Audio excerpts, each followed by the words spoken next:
Vamos a hablar del acoso, el acoso escolar con una especialista, Vanessa Espaillat.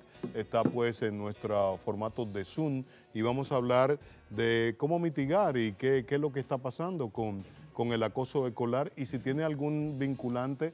Muy buenos días, Vanessa, ¿cómo estás?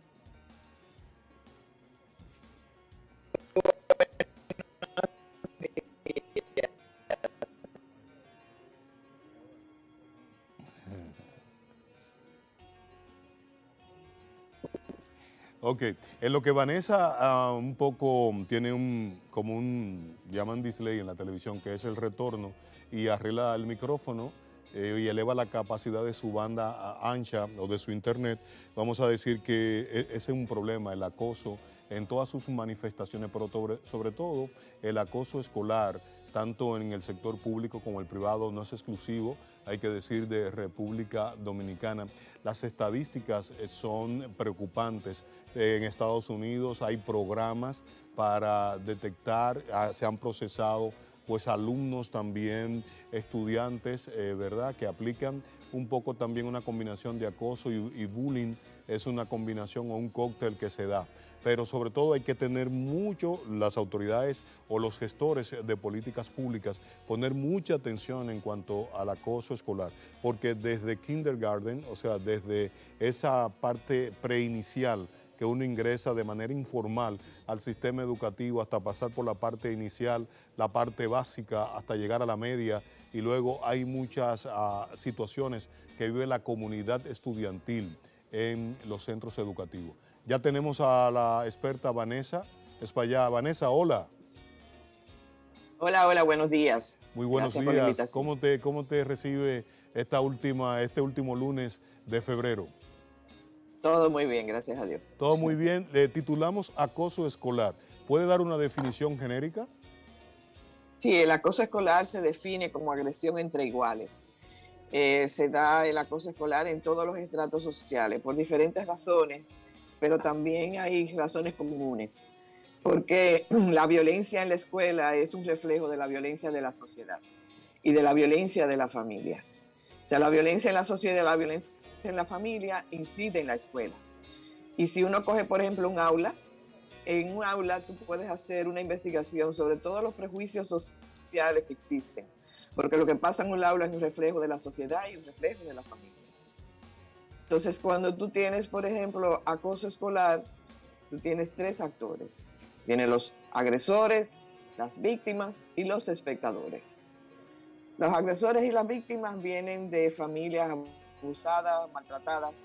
Lo que pasa es que hay niños que se identifican con la víctima y otros con el agresor y van al sistema escolar a hacer lo mismo que pasa en su familia. Para que haya acoso escolar tiene que haber intencionalidad, tiene que ser algo que se repita en el tiempo.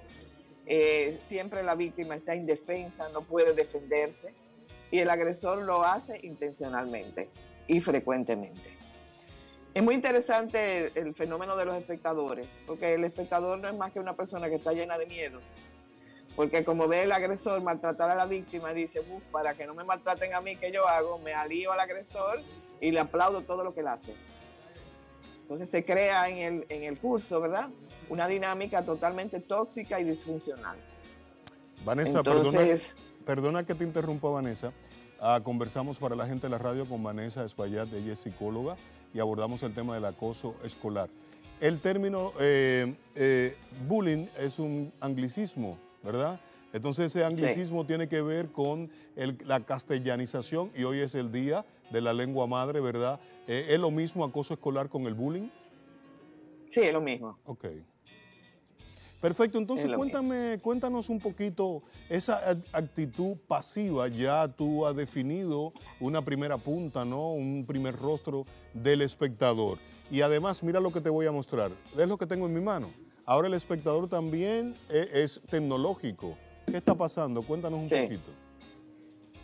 Bueno, ahora mismo con el desarrollo de la tecnología, además nosotros tuvimos 1 año y medio, vamos a decir, los jóvenes sin ir a la escuela. Yo creo que fue uno de los pocos países del mundo donde los niños tuvieron 1 año y medio excluidos del sistema escolar y además de eso promoviendo una pandemia que ahora mismo es mental, porque muchos niños adictos a los medios tecnológicos, muchos niños aislados, perdieron habilidades de sociabilidad, ahora tienen que aprender a tener ahora otra vez habilidades sociales que perdieron y aprender a estudiar, porque no es lo mismo estudiar por vía virtual, tú sabes, que no hay ninguna rigurosidad a estar presencial.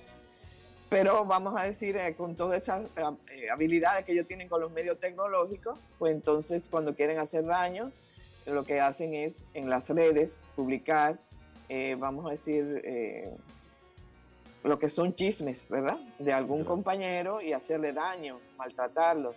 Entonces ahora ya no solamente es presencial el acoso, sino también que puede ser virtual. Pero al final es lo mismo. Hay un agresor, hay una víctima y hay espectadores. Pero los espectadores son, yo le digo que tienen el síndrome de Estocolmo, porque lo que tienen es miedo de que el agresor me maltrate a mí. Entonces, ¿qué hago? Me alío a él.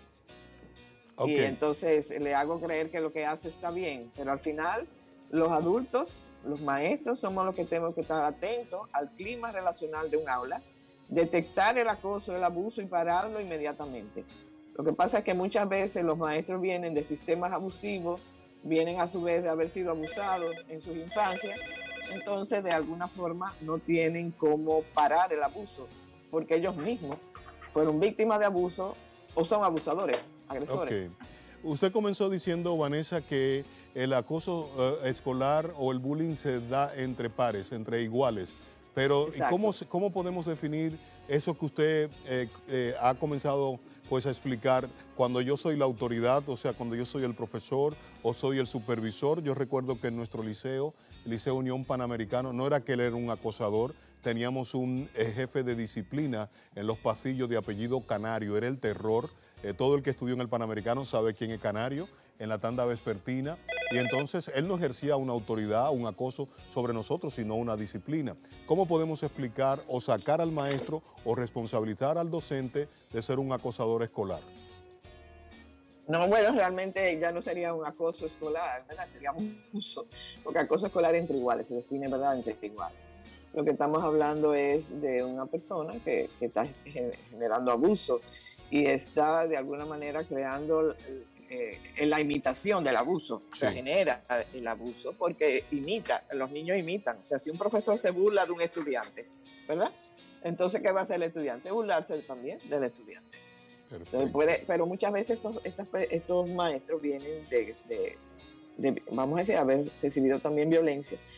Viven en círculos de violencia y no pueden detectar la violencia. Ellos no se dan cuenta. ¿Tú ves? Entonces, tú tienes que tener un sistema escolar que sepa, ¿verdad?, qué tipo de maestro tiene en el aula, que inmediatamente se dé una situación así, decirle, maestro, bueno, usted busca ayuda y realmente puede ver lo que está pasando y pararlo, o esa persona no puede ser maestro, porque no puede perpetuar el abuso. Así es. Y ahora con la pandemia del COVID-19, que hubo un ausentismo, o sea, hubo otro método, la virtualidad, ¿cómo están las estadísticas o cómo está la situación con el ciberacoso escolar?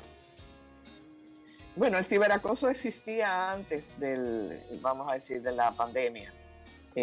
Realmente pues existía y tenemos el DICAP, que es de la Policía Nacional, tiene ese departamento que hace, por ejemplo, las investigaciones cuando se dan ese tipo de abuso, pero según el DICAP aumentó mucho.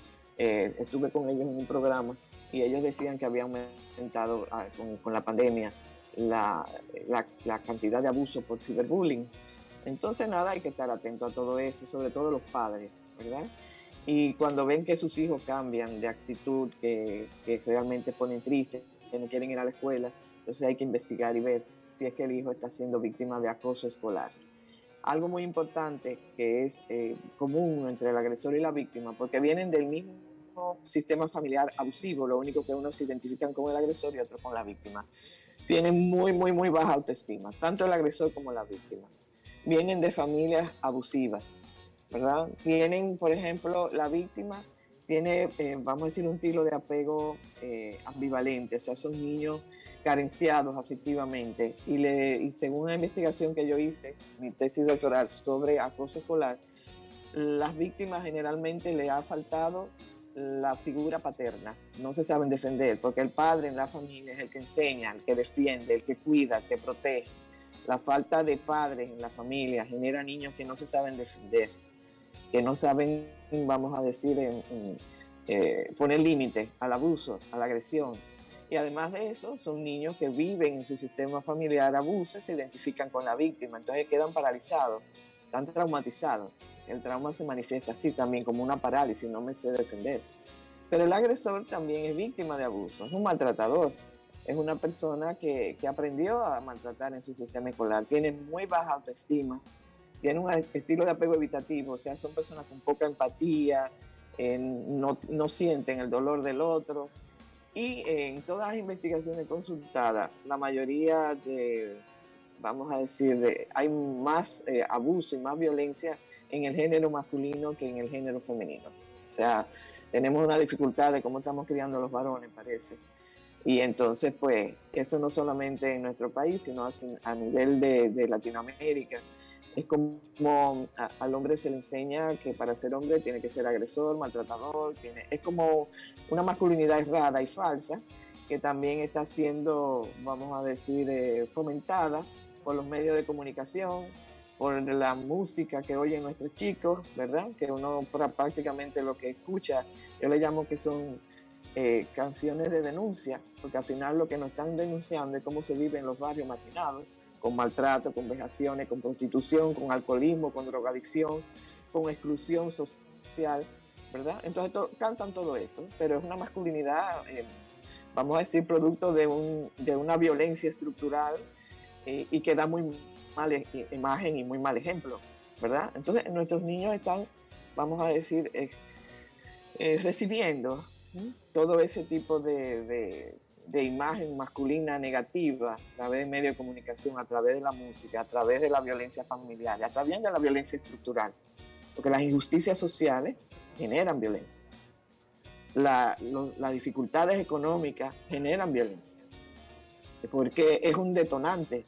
Un padre que no puede hacerle frente, ¿verdad?, a todas las deudas y todas las situaciones que tiene para mantener su familia, aunque eso no lo justifica, ¿verdad?, es un detonante para que la persona esté estresada, para que no tenga paz interior y para que no tenga la paciencia que se necesita para usted educar a un hijo. Porque tú estás estresado por todos los problemas económicos que tienes. O sea, eso se ha investigado en todas partes del mundo. O sea, la injusticia social, las dificultades económicas son detonantes, no necesariamente la causa única, pero sí detonantes para la violencia. Muchas gracias. Yo le iba a preguntar, pero ya no es necesario, las conclusiones de su tesis doctoral, pero sé que en esas pinceladas que dio en su última intervención hay un alto porcentaje de esa vivencia recogida. Muchas gracias, doctora. Hay una cosa interesante, los agresores, y también en varias investigaciones igual, lo que han tenido una dificultad con la madre, porque la madre es la que enseña a tú manejar tus emociones, a manejar tus estados emocionales, los cambios, y tú saber cómo relacionarte con los demás, o la figura materna o la figura sustituta que están ahí. Pero un niño abandonado solo, y ahora mismo hay una ausencia muy grande, no solamente de la figura paterna, sino también de la figura materna, porque la persona que tiene que estar trabajando tiene 2 y 3 trabajos, tanto clase media como clase baja. La clase alta es diferente, pero tenemos una situación que genera violencia, y el acoso escolar es un reflejo de lo que pasa en la familia y en la sociedad. Muchas gracias. Conversábamos con la psicóloga Vanessa Espaillat. Ella ha hecho un doctorado y maneja bastante bien el tema del acoso escolar.